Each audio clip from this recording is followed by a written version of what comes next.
Bonjour à tous, c'est un plaisir de vous retrouver chaque année à l'occasion de l'Assemblée Générale. Et comme l'a dit Willy, je ne les compte plus. Je suis heureux de vous accueillir ici dans cette belle circonscription, 4e circonscription du Pas-de-Calais, dont je suis le député.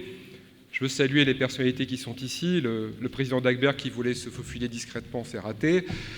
Le président de région Xavier Bertrand, mes collègues parlementaires sénateurs. Je voudrais saluer aussi Bertrand Petit, qui est conseiller départemental. Excusez Robert Terry, qui me représente dans une autre manifestation. Puis saluer aussi les conseillers régionaux qui sont ici. Alors, depuis un an, que s'est-il passé ? Écoutez, il y a eu quand même quelques bonnes nouvelles et je pense que ça mérite d'être souligné parce que finalement, ça s'est quand même révélé assez rare depuis quelques années. Parmi ces bonnes nouvelles, il y a bien évidemment la victoire et l'élection de Xavier Bertrand à la tête de la région des Hauts-de-France. Xavier Bertrand qui a tenu parole, puisque Guy Harlé-Dauphove, qui est ici, préside la commission environnement, et je sais qu'il le fait avec beaucoup de détermination. Il a mis les choses au carré dès son arrivée en disant voilà, de toute façon c'est clair, on est là pour 5 ans et c'est nous les patrons, et voilà comment ça va se passer. Et on lui fait confiance pour tenir cette feuille de route. Jean-Michel Tacoun, vice-président de cette commission environnement, et puis on vient de l'entendre, et je veux le féliciter et remercier Xavier. Il sera conseiller régional délégué à la chasse. Il aura la délégation du président pour toutes les questions environnementales et de chasse. C'est quand même une annonce très très forte, et moi j'en suis vraiment très heureux. Le SRCE mis au placard, et les chasseurs. Vous savez, il y a des images comme ça qui restent. Moi j'étais avec vous devant le conseil régional, dont on a été exclu au moment où le SRCE était voté, et on était avec les chasseurs à l'extérieur. On avait bien compris que notre place, elle n'était pas au sein du conseil régional, où on décidait de l'avenir de la chasse sans les chasseurs. Eh bien, j'ai entendu ce qu'a dit Xavier, le SRCE est mis au placard, et puis les chasseurs ne seront plus devant le conseil régional, mais ils seront maintenant dans le conseil régional pour présenter leurs activités. Je pense que là aussi, c'est une évolution majeure, et ça méritait d'être souligné. Les choses changent. Il y a un point sur lequel moi je serai particulièrement attentif également, s'agissant de la région, ce sont ces subventions incroyables qui ont été votées année après année aux ennemis de la chasse, de l'environnement, de la ruralité. Et j'ai quelques associations en tête. Je pourrais vous donner leurs coordonnées, mais je sais que Guy les a déjà, on en parlait tout à l'heure. Enfin, on compte vraiment sur vous pour leur couper les vivres, parce qu'il y en a marre qu'on donne de l'argent, notre argent des contribuables, à des associations qui utilisent cet argent pour saisir les tribunaux, pour multiplier les recours et pour empêcher l'activité de la chasse et le développement économique de la région. Il y en a marre, il faut mettre les écolos au pain sec, du pain sec bio bien évidemment, et on compte sur vous Xavier, on compte sur toi Guy, pour le faire le plus vite possible.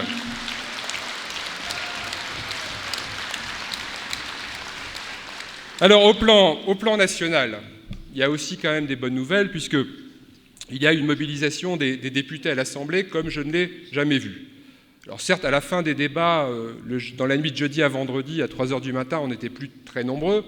Mais en tous les cas, on a tenu bon dans le cadre de la loi biodiversité. Parce qu'on nous avait dit, la loi biodiversité, vous en faites pas, ça ne concernera pas la chasse.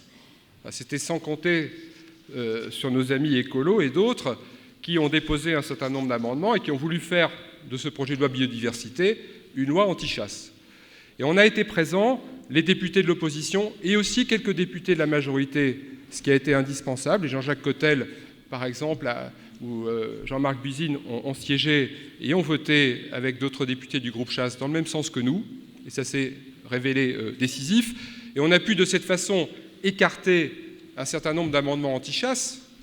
Un amendement, évidemment, a été déposé pour empêcher la chasse dimanche, par exemple. Dominique Vatrin a parlé de la chasse à la glu, alors qu'on ne connaît pas ici, mais qui est une tradition très forte dans le Vaucluse et dans toute une partie du sud de la France. Tous ces amendements anti-chasse ont été définitivement écartés. On a aussi préservé l'autonomie de la filière chasse, ça a été dit par Dominique Vatrin, avec l'indépendance de l'Office national de la chasse et de la faune sauvage qui n'a pas été intégrée dans l'agence de la biodiversité, parce que là, c'était foutu. Déjà qu'on a rattaché la chasse au ministère de l'Environnement plutôt qu'au ministère de l'Agriculture. Si la chasse avait été noyée dans l'agence de la biodiversité, c'était fichu. Ça n'est pas le cas et c'est préservé. Mais je dirais que le plus important est ailleurs. Il est dans 2 articles qui ont été votés à la suite d'amendements que nous avons déposés. D'ailleurs, l'un de ces amendements, je l'avais moi-même écrit. Le premier amendement, c'est la pratique des usages peut être un instrument qui contribue à la biodiversité. C'est-à-dire qu'on reconnaît aujourd'hui dans la loi le rôle des chasseurs dans la gestion des espaces naturels, alors que jusqu'à présent, vous étiez complètement exclus de la gestion des espaces naturels. Ça signifie quoi? Ça signifie, comme l'a dit Xavier Bertrand, que les territoires ne peuvent se passer de l'intervention de l'homme, et on en a de multiples exemples. Je salue Thierry Forestier. On a vu ce qu'il en a été quand on a supprimé certaines unes de chasse dans la baie de Canche. Là où on avait un milieu naturel ouvert, là où on avait une diversité faunistique et floristique, aujourd'hui, là où on a retiré ces huttes de chasse, eh bien, ça s'est complètement refermé et le milieu s'est appauvri. Vous avez l'exemple que vous connaissez sans doute en Suisse, dans le canton de Genève. Ils avaient décidé de supprimer complètement l'activité de la chasse. Qu'est-ce qui s'est passé 15 ans après? Ils s'aperçoivent que la faune a quasiment disparu, la flore aussi a été considérablement appauvrie, et dans le canton de Genève, ils sont aujourd'hui en train d'embaucher des fonctionnaires chasseurs pour faire le travail que faisaient gratuitement et bénévolement auparavant les chasseurs. Et c'est ce message qu'il faut envoyer. C'est important que ce soit écrit dans la loi. Oui, nous avons besoin des chasseurs pour entretenir et préserver les espaces naturels. Oui, la nature ne s'équilibre pas toute seule. Oui, elle a besoin de l'intervention de l'homme. Il faut le dire et le répéter avec force. On a besoin des chasseurs et surtout ne supprimons pas la chasse pour recréer dans 10, 15 ans ou 20 ans, une administration qui fera le travail que vous faites aujourd'hui avec passion et bénévolement et dans le respect des traditions. Et maintenant, c'est inscrit dans la loi et c'est important. Tout comme il est inscrit maintenant dans la loi à l'article 3, que la participation des chasseurs et des pêcheurs à la connaissance du patrimoine doit être reconnue. Ça veut dire quoi? Ça veut dire que demain, quand on va imaginer de nouvelles politiques en matière environnementale, on tiendra compte de ce que vous dites. Parce que jusqu'à présent, on ne vous écoute pas. Alors que de génération en génération, c'est vous qui connaissez le mieux l'évolution de la nature, les espèces, la faune, la flore. En plus, vous êtes capable de faire des études scientifiques. C'était le cas, par exemple, d'ISNEA, pour bien mesurer l'évolution des oiseaux migrateurs. Et ces données-là, le gouvernement n'en voulait pas, les agences qui s'occupaient de la diversité n'en voulaient pas. Demain, elles seront obligées, de par l'adoption de la loi et de ces amendements nouveaux, seront obligés de tenir compte de ce que vous allez dire dans l'élaboration des politiques. Donc vous voyez, quelques bonnes nouvelles, malgré tout, et c'était suffisamment rare pour être souligné. Malgré tout, il persiste un certain nombre de menaces. Alors quelles sont ces menaces? Vous avez le projet de loi biodiversité qui n'est pas définitivement adopté, qui va retourner au Sénat, et je le dis à nos amis sénateurs, soyez vigilants. Les choses peuvent encore déraper. Il y aura encore des amendements anti-chasse. C'est absolument évident. Et jusqu'à la dernière minute, il faudra être extrêmement vigilant. Il y a aussi, dans ce projet de loi biodiversité, un certain nombre de points qui restent extrêmement dangereux. Il y a notamment l'introduction d'un principe de non-régression de l'environnement. Qu'est-ce que c'est que cette affaire? Un principe de non-régression de l'environnement. J'en parlais hier soir avec Thierry Forestier, j'en ai parlé avec Willy. On a très bien compris ce que ça voulait dire. Ça veut dire demain que si le renard prolifère, que si les cormorans prolifèrent, que si les loups prolifèrent, non-régression de l'environnement n'a pas le droit d'y toucher. Donc ça veut dire potentiellement l'interdiction du piégeage, du déterrage et de la suppression des nuisibles. C'est extrêmement dangereux, et je le dis à Dominique Vatrin, je le dirai à Jean-François Rapin, il faut que les sénateurs fassent sauter cette disposition. Parce que si elle reste, c'est potentiellement extrêmement dangereux pour la chasse. Il y a aussi un certain nombre de menaces qui restent. Alors, moi, j'ai quand même été surpris qu'à la suite des élections régionales où les écologistes ont été quand même virés de la plupart des conseils régionaux, on a vu certains leaders écologistes promus au gouvernement. Alors, Michel Dagbert a dit qu'on pouvait tous dire. On peut tous dire. Alors, qui était promu au gouvernement? La patronne des écologistes, Emmanuelle Cos, qui s'est retrouvée ministre. C'est pas mal, vous perdez les élections, vous vous retrouvez ministre. Quand même, voilà. Emmanuelle Cos, elle est formidable, cette fille. Elle était tête de liste aux élections régionales, balayée. Et qu'est-ce qu'elle proposait à l'occasion des élections régionales? Elle proposait la chose suivante. Elle proposait en région Île-de-France de créer des réserves où la pêche et la chasse seraient interdites, charmante amie de la chasse. Elle proposait d'instituer les dimanches sans chasse. Je lis son programme, hein. Je lis son programme. Et elle proposait de supprimer tout type d'aide, directe ou indirecte, aux élevages d'animaux destinés à des activités de divertissement telles que la chasse. Et puis elle proposait aussi, parce que ça ne suffisait pas, cher Willy, de mettre fin au classement en nuisible. Voilà qui vient de recevoir une décoration, une promotion, mais elle est quand même au sein du gouvernement. Et elle a évidemment tous les points d'appui et tout le pouvoir que lui donne son poste de ministre. Et puis, vous avez aussi Barbara Pompili. Vous connaissez Barbara Pompili? Bon. Barbara Pompili, elle n'a qu'une qualité. Elle est née dans le Pas-de-Calais. Parce que pour le reste, comme anti-chasse, elle se pose là. Et aujourd'hui, c'est elle notre interlocutrice.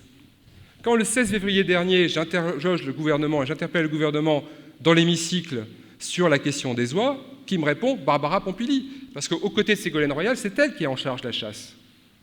Or, Barbara Pompili, c'est aussi une amie qu'on apprécie. Moi, j'ai regardé un peu ce qu'elle a fait à l'Assemblée nationale. Par exemple, en 2013, elle a déposé une proposition de loi pour interdire la chasse à corps et à cri. Alors, c'est vrai qu'elle crie beaucoup, c'est vrai qu'elle fait beaucoup la cour à Hollande, ça a marché, et les ministres, mais je voudrais surtout lui dire, Barbara Pompili, qu'on a surtout, nous, très envie de la chasser du gouvernement et du ministère de l'Environnement, parce qu'il y en a marre des écolos qui ont les manettes s'agissant de la chasse, y compris à Paris.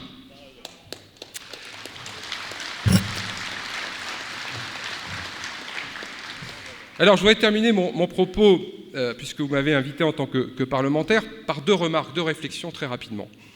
La première, c'est que le danger écolo, il est, malgré les menaces que je viens de citer, il est quand même en partie écarté, parce que vous avez entendu le président du département, vous avez entendu le président de la région, vous entendez les parlementaires, notamment du groupe chasse, nous sommes mobilisés à l'Assemblée nationale et au Sénat.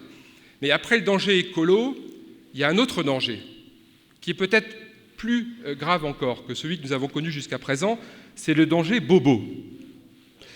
C'est quoi le danger bobo? Eh bien, c'est tout simplement une France urbaine qui ne comprend pas la ruralité. Or, les urbains sont de plus en plus nombreux. D'ailleurs, du fait des redécoupages, par exemple, des cantons, on n'a tenu compte que de la population, pas des territoires. Donc les territoires urbains sont de plus en plus représentés dans les différentes instances, et c'est extrêmement préoccupant. Et ça donne quoi? Dans le cadre des débats sur la loi biodiversité, ça a donné les amendements dont je viens de vous parler, qu'on a repoussés, la chasse le dimanche. On a par exemple aussi eu beaucoup de mal à faire reconnaître que la protection du gibier pouvait être un motif d'opération de destruction, alors que bien évidemment, il faut parfois détruire certains nuisibles pour protéger le gibier. C'est une chose de bon sens, ça vous semble évident. Il y a eu 2 heures de débat à l'Assemblée nationale pour arriver à faire passer un amendement et pour faire comprendre cette mesure de bon sens. Il y a aussi la question du rapport à l'animal. Et ça, c'est un sujet qui est très sérieux. Vous savez que le Code civil a été modifié. Et moi, j'attire votre attention sur ce point parce que c'est potentiellement extrêmement dangereux, puisque désormais, dans le Code civil, est prise en compte la sensibilité animale. La sensibilité animale. Alors, c'est ce qu'on appelle le syndrome de Bambi. Thierry Forestier qui m'a dit « Mais si, c'est très sérieux », alors je suis allé voir sur Internet, effectivement, le syndrome Bambi, c'est une compassion et un attendrissement exagéré pour le sort des animaux.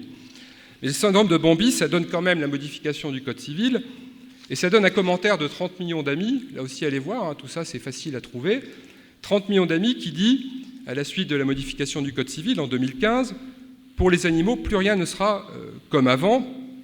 Et la présidente de la fondation 30 millions d'amis nous dit « Le principal verrou à sauter, cette avancée majeure crée les conditions favorables à l'amélioration de la condition animale. » Et surtout, on nous explique que cette réforme ne va pas tout changer du jour au lendemain, mais du jour au lendemain, elle va pouvoir tout rendre possible en déverrouillant le débat juridique. Il y a là donc une brèche dans laquelle certains vont s'engouffrer.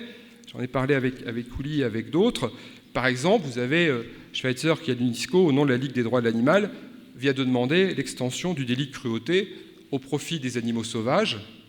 Là, il y a un vrai danger. Alors, évidemment, moi, qu'on ait un peu de considération pour les animaux domestiques. C'est normal que des gens soient attachés à leur chien ou à leur chat, c'est tout à fait normal. Vous êtes attachés, vous, à votre chien, et c'est tout à fait logique. Mais de là à considérer que la chasse serait une souffrance affligée anormalement aux animaux, un acte de cruauté, il y a un pas que nous ne voulons pas franchir, mais que certains voudraient franchir. Et une brèche est ouverte, il va falloir être à ce sujet extrêmement vigilant, mais on voit bien que c'est cette France des bobos qui voudrait demain empêcher la chasse au lieu d'une vision complètement éthérée et dépassée de la nature et de l'environnement. C'est vrai aussi pour les armes de chasse. Moi, quand j'entends le ministre de l'Intérieur, Bernard Cazeneuve, qui nous dit le 22 mars dernier que pour combattre le terrorisme, il faut maîtriser et encadrer fermement la diffusion et la détention des armes de chasse. Enfin, attendez, ça c'est vraiment un propos de Parisien. Bernard, attention, il faut que tu sortes de Paris, des limites du périphérique et de la place Beauvau. On n'a jamais vu, évidemment, un terroriste commettre un acte de terrorisme avec une arme de chasse. Ça n'a absolument aucun sens. Et non, les chasseurs ne sont pas des terroristes, c'est bête. Et c'est incroyable d'avoir à le rappeler ce matin à cette tribune, mais on voit qu'on marche sur la tête. Alors, il faudra, bien évidemment, face à ces comportements, continuer de nous mobiliser pour défendre notre ruralité, nos traditions, notre territoire. On a, à travers la loi biodiversité, permis de faire reconnaître le rôle des chasseurs dans la préservation de l'environnement. Moi, je vous propose un autre combat, c'est de faire reconnaître le rôle de la chasse et des associations de chasse comme acteurs de la ruralité. Dans beaucoup de villages, heureusement qu'il y a encore l'association, heureusement qu'il y a encore la société de chasse qui permet le brassage des générations, le brassage des milieux, qui permet d'animer les villages. On a besoin de vous, non seulement parce que vous défendez nos traditions, non seulement parce que vous préservez la faune et la flore, mais on a besoin de vous également pour préserver la vie de nos villages. Et je pense que c'est un message qu'il faut aussi faire passer très, très fortement. Et puis, le dernier point que je voudrais aborder, c'est la question des normes. On ne cesse de parler de simplification, on ne cesse de multiplier, de complexifier les normes. Et là, il y a un vrai message aussi à faire passer. Depuis 20 ans, 30 ans, on n'a pas arrêté en France de multiplier les normes, et en Europe. Alors, les directives Natura 2000, Habitat, Oiseaux, mais aussi tous les textes que vous connaissez. Et quelque part, parce qu'on constatait une diminution de la biodiversité, on pointait à chaque fois les chasseurs. S'il y avait une diminution de la biodiversité dans notre pays, c'était de la faute, quelque part, il fallait trouver un coupable. C'était de la faute de la chasse et des chasseurs, coupable tout trouvé, coupable facile. Évidemment, on peut aujourd'hui faire le bilan. Depuis 30 ans qu'on emmerde les chasseurs, est-ce que la biodiversité a progressé en France? La réponse est non. Depuis 30 ans qu'on multiplie les textes, les emmerdements, les contraintes, alors pour les chasseurs, mais également pour les entreprises, pour les élus aussi dans les territoires ruraux, est-ce qu'on a amélioré la situation? La réponse est non. 2 chiffres. 22% de nos sites Natura 2000, 22% de nos sites Natura 2000 sont en état de conservation favorable seulement. 22%. 78% ne sont pas en état de situation favorable. Et la France, championne des réglementations, se classe à la 2e place des pays qui ont le plus perdu d'espèces animales. Ça veut dire que tout simplement, depuis 30 ans, on fait fausse route. En tapant sur les chasseurs, en multipliant les réglementations, en freinant et en bloquant la vie dans la ruralité, on s'est complètement planté. Et c'est pour ça qu'il faut complètement changer d'attitude. C'est ce que le département fait, c'est ce que la région va faire, et c'est ce qu'il faudra faire demain au niveau national. Il faut évidemment faire des chasseurs, des partenaires, dans une relation de confiance, et des acteurs d'une politique départementale, régionale, mais je l'espère également demain nationale de la chasse, pour balayer les écolos du gouvernement, pour également faire le nettoyage dans les réglementations et pour reconnaître votre rôle à la fois en matière d'écologie, mais également en matière sociale et dans la vie de la ruralité. Alors, est-ce que ça peut marcher quand on se mobilise tous ensemble? La preuve que oui. Vous voyez que les choses bougent à la région. Elles bougent aussi dans ce département. Et moi, je voudrais simplement vous remercier parce qu'on a remporté tous ensemble une belle victoire.